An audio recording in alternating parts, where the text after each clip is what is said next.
Hi. Next செக்ஷனுக்கு நம்ம வந்துட்டோம். இதுல என்ன படிக்க போறோம்னா 3 டாபிக் படிக்க போறோம்.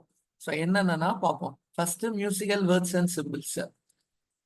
So dynamic marking. டைனாமிக் மார்க்கிங்னா ஒரு பீஸ், ஒரு பிளேயர் எந்த மாதிரி வாசிக்கணும் அப்படின்னு சொல்றது தான் டைனாமிக் மார்க்கிங். டைனாமிக் மார்க்கிங் எப்பவுமே ஸ்டேவ் லைன் இருக்கு இல்லையா, 5 லைன்ஸ், அந்த லைனுக்கு கீழே தான் டைனாமிக் மார்க்கிங் நோட் பண்ணுவாங்க. ஸோ இந்த வேர்ட்ஸ்லாம் படிப்போம் நம்ம. ஆர்டிகுலேஷன் மார்க்கிங்னு என்னன்னு படிப்போம். ஸோ ஆர்டிகுலேஷன் மார்க்கிங்னா நோட் ஹெட் பக்கத்துல இருக்கிறது தான் articulation marking. So articulation marking பத்தி பார்ப்போம். And then tempo mark and other side. So tempo மார்க்லாம் என்னன்னா ஸ்பீடு. டெம்போனா ஸ்பீடு. ஸோ எந்த ஸ்பீட்ல போகணும் அப்படின்னு சொல்றது தான் டெம்போ மார்க். அதர் சயின்ஸ்ல ரிப்பீட் மார்க், ரிட்டினேட்டோ, அதை பத்தி நம்ம படிப்போம். நெக்ஸ்ட் என்ன படிக்க போறோம்னா analysis.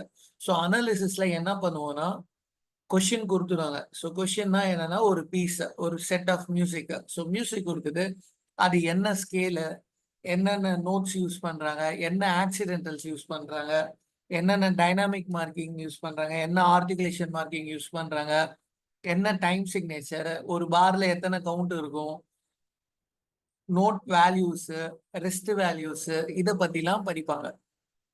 So the analysis means looking at a piece of music carefully and noticing how it is composed.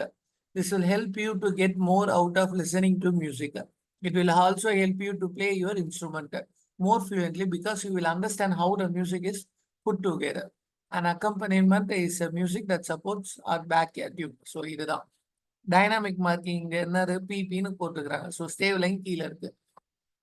இதோட டைம் சிக்னேச்சர் 4/4. ஸோ இந்த மாதிரி ஒரு பீஸ் கொடுத்துட்டு அது என்னன்னு அனலைஸ் பண்றது தான் அனாலிசிஸ்.